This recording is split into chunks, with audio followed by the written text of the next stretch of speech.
This program is not an advertisement for legal services. Any discussion on the program involving legal issues is intended for general information purposes. No attorney-client relationship is established by listening to the program. This program is not a substitute for legal advice.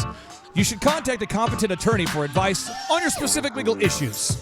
Bonus Business Coach Clay Clark Life Tips. No coach-client relationship is established by listening to this program.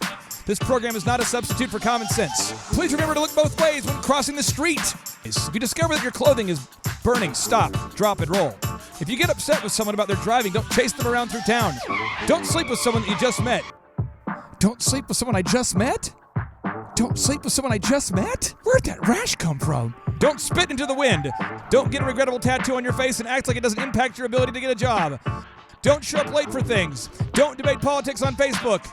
Don't go to Shell bathrooms. Say yes. Say thank you. Don't debate religion at work and drink responsibly. Don't text and drive or have 3 wives. Thank you.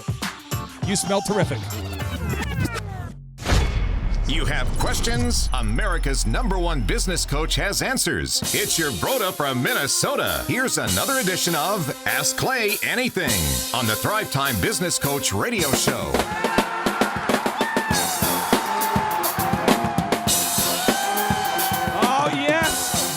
Yes, and yeah. Oh my! I almost ran out of oxygen capacity there, lung capacity. Dude, I know your oxygen capacity. You weren't even getting started. Oh, let me just you said you even got into your backup lung. The Dayquil's got me all dehydrated here, which doesn't cause it's causing my right lung to collapse. But the show must go on. Your backup lung. Well, that makes sense now. Okay, I've got my cowbell, and that's all I need. That's it. Okay. Now we have 5 questions from Thrivers that are what I would call the intersection of where business meets the legal eagles. Now, Z, I'd like to see if you agree on this idea. Okay. And then we can get into the questions. I work with a great attorney. I love Wes Carter. Great people.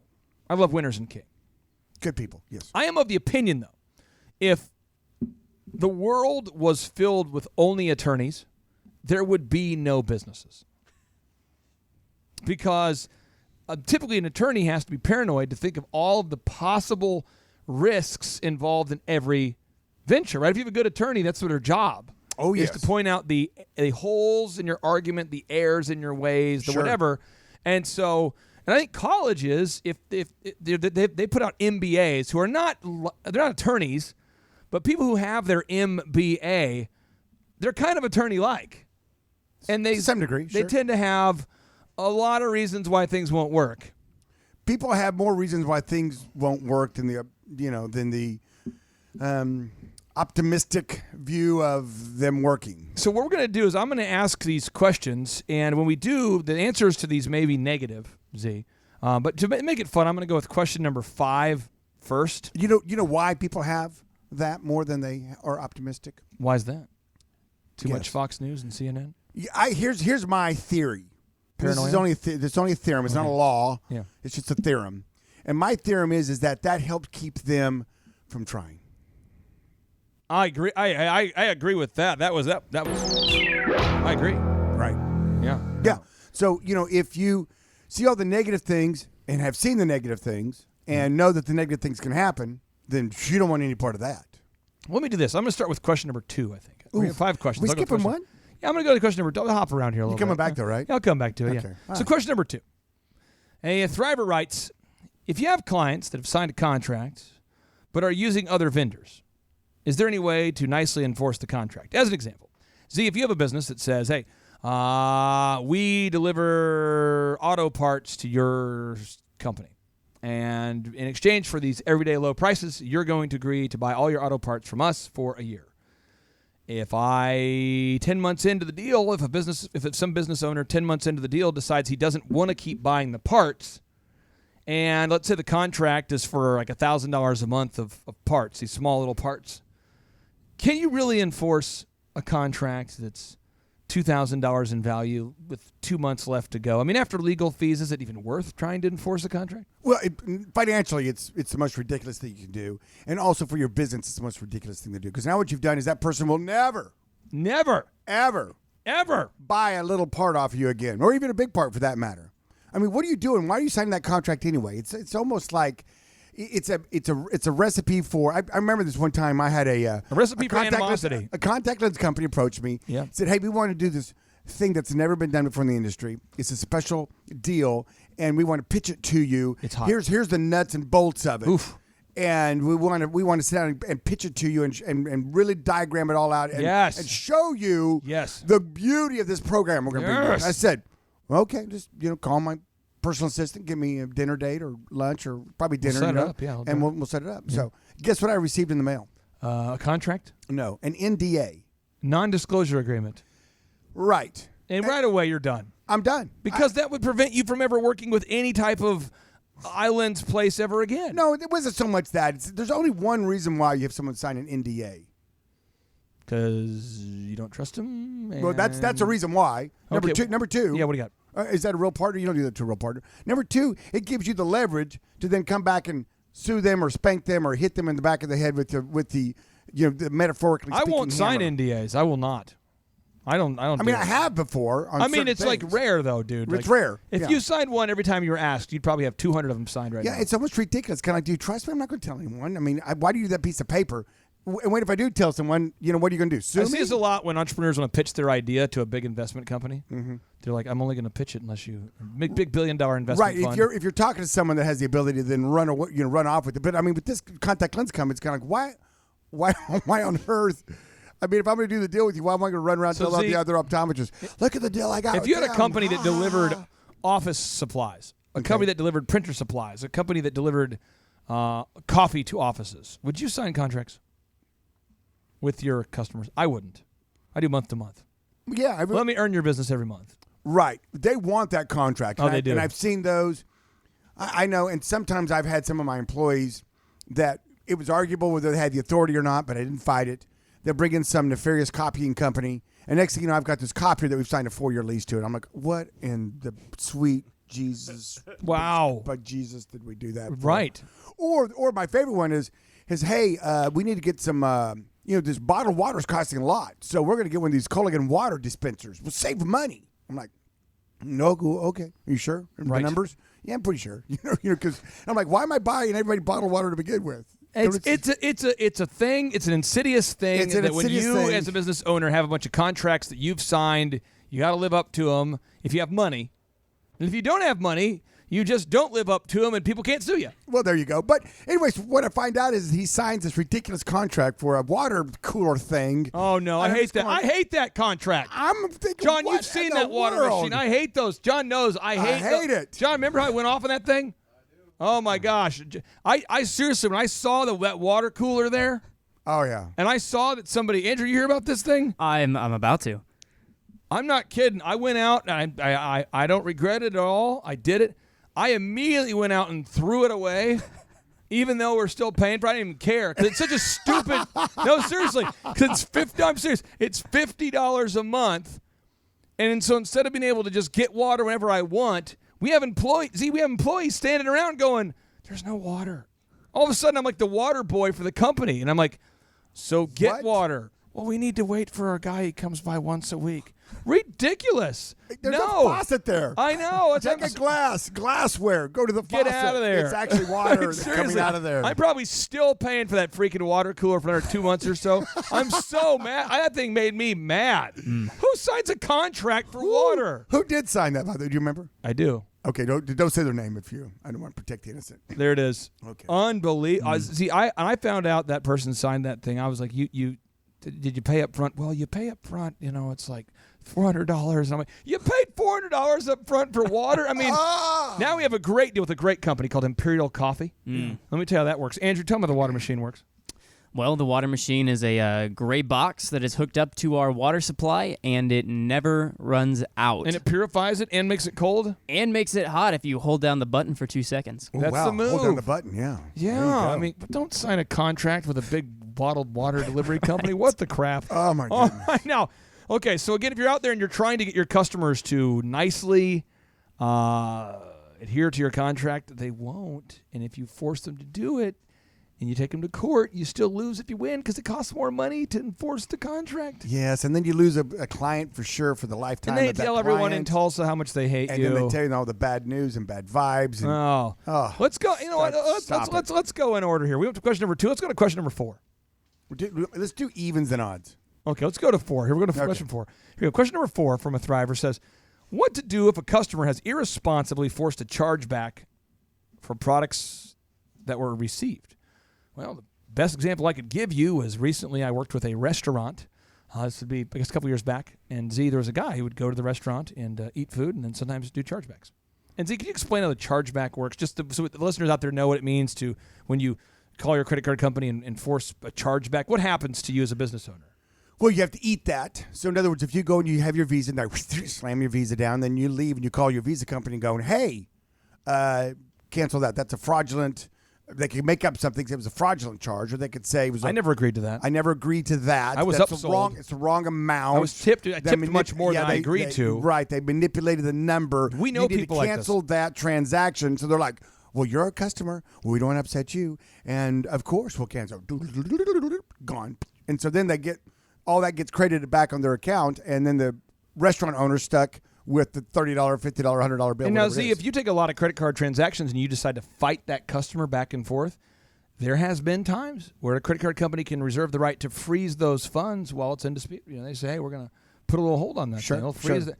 Z, you don't want to do that, no, right? I mean, if it's I would think you'd reach out and go, find out why. I mean, is this in this case, I do know the story. He did reach out. They would not return his call, allegedly. That's what we know. Was it a one and done kind of guy anyway? It's a gentleman who delivers food for a living, food. Okay.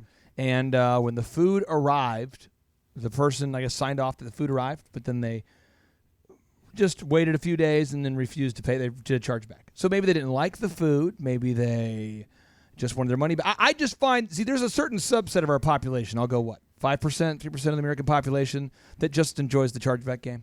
Oh, just enjoys the devilry game, yes. Have you noticed, there's something funny with attorneys? And now Wes is not here today, and I'd like to get Wes's take on this. But have you ever been billed from an attorney for something that you didn't agree to? Yes. And don't you almost feel like I probably have to pay this, right? Because he could sue me. I mean, don't you feel like that when you get a bill on attorney letterhead, even if you didn't agree to it, you almost have to pay it? No, you don't. But I mean, you kind of feel that way. But shame on you. It's kind of like they've figured out that these fake companies that bill you, if they keep it just under a certain amount, they get paid more often than not. No, it's crazy. They'll send you bills for $31 for. It'll say something very vague and nefarious. It'll say for office product delivery. Yeah, and it'll say it's supplies. Warning. Avoid settlement and collections. Pay now. Yeah. Oh, yeah. And they'll add an $8 late charge, and you're like, crap, this is 6 months late for this paper delivery charge. $31. I don't want to. Yeah, now it's $39. They're based in Utah. Probably great people. Probably. I might just pay that right there, and then they mail up thousands of these. Oh yeah, and people pay them all the time. So again, Z, if you're out there and a customer does a chargeback, and you have a restaurant. Do you recommend you hop on the line with American Express and argue about it for a half hour, or just let them have it, or what do you think? It depends on the size of it. I mean, obviously, say $50. Yeah, then you don't. It's not worth your time. $100. It's not worth your time. $200. You're here again. You're arguing over something. I think $200 probably gets to a threshold. You go, that might be worth $30. How big of a chargeback for you personally before you'd get involved? Before you're like, I'm going to get involved. I'm going to reverse the chargeback. They're going to charge that chargeback back to me. Yes. Well, I guess it depends on the ticket price. I mean, sometimes in the car industry, we get some squirrely car dealers through the auto auction that I get involved Squirrels. with. And those are tens of thousands of dollars deals. Tens of thousands. That you get involved in. I mean, I think on the small stuff, like my optometric clinic, $400 or $500 would be a big ticket. Big ticket. I'd probably get involved at that level. But my people probably handle it up to that point. At some point, I may have to get involved just because they're like, well, you're talking to the owner of the company. But I think that we all have a threshold. We all have a threshold. But for that small amount, what we would all consider small amount, hey, don't go spending your life, and because all that does is put stress and worry and anger in your heart. You're it's disappointing. Just I think that part of me died when I was 30. The fight back part. Yeah. I think now I'm whatever. Yeah. I mean, there's a point that you would at least make the call and go, hey. This person won't call me back. I'm trying to reach out to him. I mean, last time I got maimed, I almost thought, well, should I even fight back? Probably not. Oh, no. No, seriously, as a business owner, you just deal with it so much. I mean, you have to become like a battleship over time. Oh, it does. But, you have a threshold that you get involved and say, okay, I've got to draw the line. And it's your business. It's so funny now in our local Quick Trips here now, locally. Their policy is if someone comes in and grabs stuff and dashes, they don't even chase after them. Yeah, it's not worth it. It's like safety first, bro. Let's not go it's like chase they grab 6 hot dogs and a fountain drink and run out the door. They don't even call the police, chase after them. It's not worth it. It's not worth it. Now, question number 3. Z, we're going in order here. 2, 4, 3, as we like to say at the entrepreneurship. Here we say 2, 4, 3, boom. As we like to do. Okay. So, question number 3. Okay. If someone performs work that the business owner has specifically told them not to do you still have to pay them? Example, you say, Clay, no matter what, don't make copies of those receipts anymore because I don't want you to. Our new policy is we don't make copies. With the new system we have, it charges the customer. It takes record of it and puts it over here, puts it over there. The point is, do not photocopy receipts anymore, okay? Okay. Let's pretend we have an accounting firm. And you told me that. And I go, okay. Okay. And then the next day you come back to work and you're like, man, how was your day? And I was up all night. I was here till like 2 a.m. copying those receipts. How would you handle that? Is it an A player? Let's say for the sake of this argument, because I know the situation, this is a C player based upon daily work ethic. I would say, well, I hope you enjoyed your night, but that was policy. I told you yesterday, we're not going to copy receipts anymore. So the hours that you stood up here copying receipts are on you. I would have probably spent the evening a little bit differently myself. But, I mean, hey, if you want to copy receipts, you copy receipts until your head explodes. And then here comes the C player. This is the C player. They go, is it ethical to not pay me? I'd hate to have to report you to the state authorities. Go ahead and report me. I mean, I didn't tell you to do that. I didn't hire you to do that. I mean, you can do that all you want, but I'm not going to pay you. This is where I get so mad. See, when somebody asks, is that ethical to not pay me, what are they doing? They're passive-aggressively attacking you. And at what point would you fire this person? Well, if that continues on, if there's some history, if they're a C player, I'd fire them as soon as I get them replaced. But you wouldn't fire them until you had a replacement? Well, of course not. Then I got to go do the work. Do you have an epic firing? I know you had the one where the person really, really tried to take advantage of you by, trying to request a raise after another member of your team had quit. Do you have a firing that was a good public hanging that's far enough in the past? Maybe you could change the gender of the person involved, change the business involved. But do you have one where it's like, it's just still a vivid, seared memory into your skull where you go, Jack Welch talks so much about public hangings where if somebody really is doing a crime against humanity, you gotta fire them. Do you ever have one of those where you just let it go or no? Oh yeah. Before I had the replacement done. I mean, when I fire someone, I don't have a replacement for them. It's hot. It's a hot mess. And did you end up regretting that decision, or was it a good teaching moment for the team? Oh no, I loved it. Something very liberating. I think it's like cleansing your colon. Oh yeah, it really is. This town needs an enema. That's an old Batman reference there for you. Batman. Where are you, Batman? Batman. This town needs an enema. Yes, it does. Robin, quick. Quick, get one. So, here's the story, okay? I had a... This is a weird edition of Batman. I won't say names, but Batman. It was That's back to the Oral Roberts story. Oh, yeah. Dude. They give me a lot of laxative. Pow, zap, Buttman. I had a manager who I had actually juiced into the business a few points. In other words, they owned a little piece of the business, and they were the manager. They had earned those sweat equity over some years, okay? Right. And so then their story around town was that they owned the place, that I was a silent investor, and that they were the man. They were the man. And, of course, most people would believe them because why? I wasn't around the office very much because I didn't want to be. I own this place. I'm Buttman. Oh, and Z, I don't know what he is. He's a passive investor. He's passive. He's a silent He left investor. the company to a reputable man. That's me. Buttman. And so he just got more and more of his personality into it, more and more of his culture and DNA, and his culture and DNA was much different than mine. I found out he's more of a profane, in-your-face, yell, holler, scream, emotional, drama, and just over-the-top, explosive. And then when I found out that he was stealing from me, I said, here's the thing this works. You own this percentage. You get this percentage of the profits, and you're taking a much larger percentage. Well, remember that one time that we were going to think about whatever, and I'm like, yeah, there's no thinking about it. There's no whatever. There's nothing. You wear two hats here. One, you own a little piece of the place. Two, you're the manager. The manager hat, give it to me right now because you are fired. Fired. Gonzo. It's just done. It's just not working out. Two words that start with B. Bye-bye. Oh, see when you said that, You know what they say. See a broad to get that booty That's right. That's right. Leg her down or smack 'em, yak 'em. Oh, Smack 'em, yak 'em. Oh, yeah. No. And he was indignant. He was like, I'm an owner. I said, yeah, you're a minority owner, and I'm the boss, and see you later. Alligator. In fact, after a while, crocodile. Oh, man, you just unloaded. I mean, that's a big gun. That's the double-barreled shotgun right there.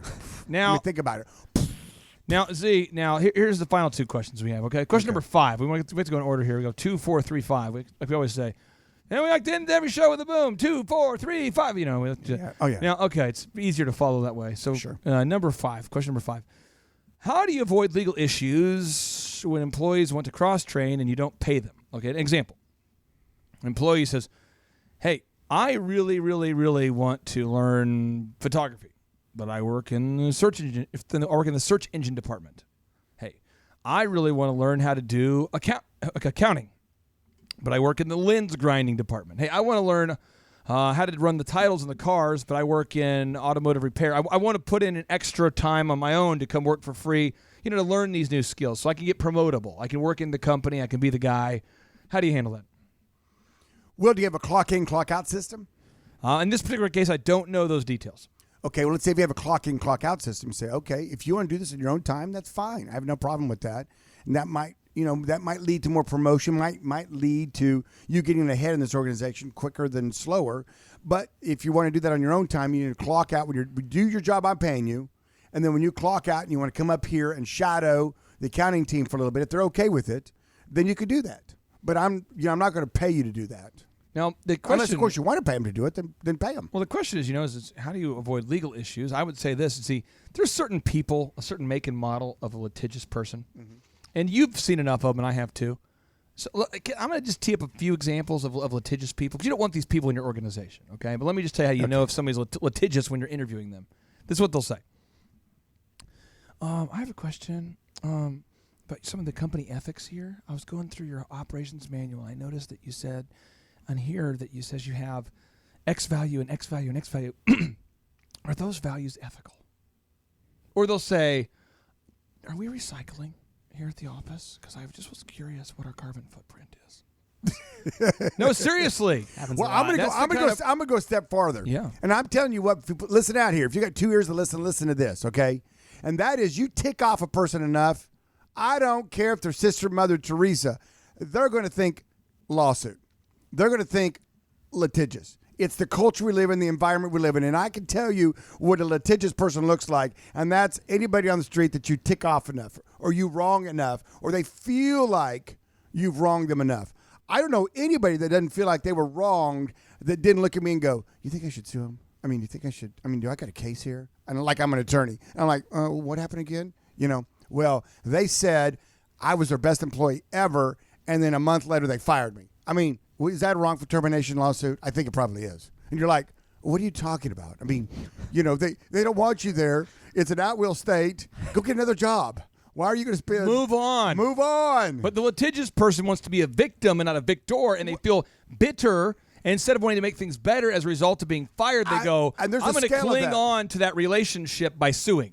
There is definitely a measurement to that. In other words, some people are more that way, but I'm telling you what, even the nicest person that's been your best employee, you do enough wrong to them or enough wrong happens, and that will cross their mind. I'm not saying they're going to follow through with it, but it will cross their mind. I promise you on that. So, I mean, I've had some of the best employees who've been with me a long time, and you talk to me, you get to know them on a personal scale, and you'd think they'd never be litigious, and all of a sudden, something happened to them at the grocery store. Something happened somewhere in their life, and they're like, I think I got a lawsuit there. And you're like, what are you talking about? And you're like, just call the owner of the establishment or whatever and ask him to, you tell them what happened and have them make it right. You don't need to go get an attorney and whatever, And they're like, oh, yeah, okay, maybe I'll try that first. Now, question number 1, Z, as we go in chronological order Okay. on today's show here. We're doing the Benjamin Buttons A countdown show. chiropractor asks about a no-brainer. He says, when it comes to coming up with a true no-brainer, the lawyer for the State Chiropractic Association told me that I could not legally give away anything of greater value than $15. I want to do a free exam like Dr. Breck, one of your show sponsors, and a free adjustment for new patients. I want to do it. How do I find a lawyer that will help me work around the rules entrepreneurially, but that will make sure that I don't lose my license over this? Z. Now, recap me that once again. Says, when it comes to coming up with a true no-brainer, the lawyer for the State Chiropractic Association told me that I could not legally give away anything of greater value than $15. And they're mentioning Dr. Breck, who's on the show quite a bit. Dr. Breck is a chiropractor in Tulsa, and he does his first exam, x-ray, and adjustment for free. That's what he does. He says, I want to do a free exam and a free adjustment for new patients. How do I find a lawyer that will help me work around the rules from an entrepreneurial perspective? Well, then don't give it away. Just charge $1 for it. You see how the entrepreneur mind works? Don't give it away. Charge $1 for it. So you're not giving it away. You're not giving it away because you can't give away something that has greater value. So you're not giving it away. You're just selling it for less than the value that someone might put on it. That's not giving it away. See, how often has the ethics of your no-brainers been called into question by fellow optometrists? Every single time. So give an example, maybe 2, where the ethics, the state board was consulted. Or maybe just a couple where, you were victorious, but people questioned your ethics on it. Oh, I used to do. I had when I first started off, I had a 2 pair of glasses, or a pair of glasses and a pair of contacts, or 2 pair of contacts for $99 plus the eye exam and everything included. So I had the board call me, send me a letter, and call me up. Yes, Dr. Zoellner, please. And by the way, they're always so pronounce your positive. name. Oh yeah, Dr. Zoellner, this is the board here. Very, very concerning information here. Niner. And they said to me, with your price breakdown, I'm sorry to, it's always passive aggressive. I'm sorry to report to you that we're going to have to report this pricing structure to Medicare and Medicaid and all the federal insurance plans. And, I'm not sure what's going to happen with all that. And we just want to know what's your 20. And I done my research. And I said, well, okay, you can report all you want. I've already kind of let them know. But I've also found out that the rules and regulations that a coupon-generated exam does not change your normal and customary price of an exam. So, you can do that, but good luck. And I really don't like the way that you're being, the way you're treating me and what you're saying right now, because it's threatening and it's not right. And why don't you spend your time actually improving optometry in the state instead of trying to pick on guys like me? Have a nice day. Click. And then they said to you, we're going to have potential 187 here at your optometry clinic. Whatever 187 is. It's a police code for murder on CV. Just so you're out there, I just know a lot about police codes. Police codes, yeah. And then I did something that just blew their minds. I actually had an ophthalmologist on staff, and I was doing LASIK eye surgery. This is a verified fact. Both are bona fide. And for those of you, I don't know how many years ago in Tulsa, 15, 20 years ago. My wife can vouch. My wife was, I think it was like 2000. Yeah, 2000-ish. And when this happened, it was hot, but it was like a controversial thing. It was hot. It was like a hornet's nest. I know. I had big billboards that said LASIK, $1. Call for details. And had the phone number. And every optometrist. I burned down phone lines. It was. Is this ethical? Yeah. And the other optometrists, by the way, were calling to say they're trying to mystery shop you, going, yeah, I want to see. I want to sign up for that $1 LASIK. And what's your name, sir? Dr. Smith. Okay, Dr. Smith, are you an optometrist? I am. No, I'm not. I was an what's the deal? And they couldn't handle it. They couldn't handle it. Everybody was so upset about it. In fact, I had a deposition with the Board of Optometry's attorney, just trying to dig around and find out what's going on, because they had so much uproar. Everybody was so upset about it, which you have a really hot ad when you do that, by the way, which was really fun. And it was simple. You get one eye done at regular price. You get the second eye done for $1. It's not rocket science. It's a promo. We were just opening up that division. I wanted to generate some buzz and some business, and so I did it, And I mean, hey, it was my profits I was giving up, but that's marketing. Sometimes you spend money to eventually make money. My final question I have for you is, how do you know if your no-brainer is good enough to work? I mean, how do you know if your no-brainer is truly past the threshold of Captain Conservative where it doesn't work at all? How do you know it's really hot enough? Here's how you know. Okay. This is old school. Can Old I go school. May I go old school? You can go old school. Okay, here's what you do. Yeah. You place the ad, and then you sit and you look at your phone. And you count Mississippis. Old school. 1 Mississippi. 2 Mississippi. 3 Is my phone ringing? Is my 4 phone? Mississippi. Oh, is my phone 5 ringing? Mississippi. 6 Mississippi. And when you get to 1 billion Mississippi and the phone hasn't rang, 1 billion Mississippi, because your voice is probably hoarse by now. Yeah. When you get there and the phone hasn't rang, it wasn't hot enough. Now let's role play a hot deal. Here we go. Let's you ready to launch that ad? Come on now. Doctor, are you ready to sign on the line? Are you ready, Come to on sign now. up for this hot billboard ad? No brainer. Are you ready to launch those ads? I'm gonna make you beg your head. Okay, you're gonna launch those ads. Here we go. Let me get the ads ready to I'm gonna upload them. Oh, here we I'm go. gonna put the ads Little up old there. school, baby. Here we go. Put the ads up. Here Come we on go. now. Here we go. I'm gonna hit What's play. it gonna It's be? going up to And the cyberspace. billboard's going up. Oh, LASIK. Boom. $1. Ha! Make you holla. Okay. Oh, that's when good do the stuff right phones there. start to ring? Oh, you didn't even get to miss ring. Thank you for calling Dr. Zellner's office. Thank you for calling Dr. Zellner's We have. This is AT&T. You are burning down transformers. We have got to get a crew out to your place right now. Oh. The city block is on fire. Oh, the phones are on fire. Come on. All right, now Z, let's role play a super conservative, Okay. a kind of a conservative Yeah. no-brainer.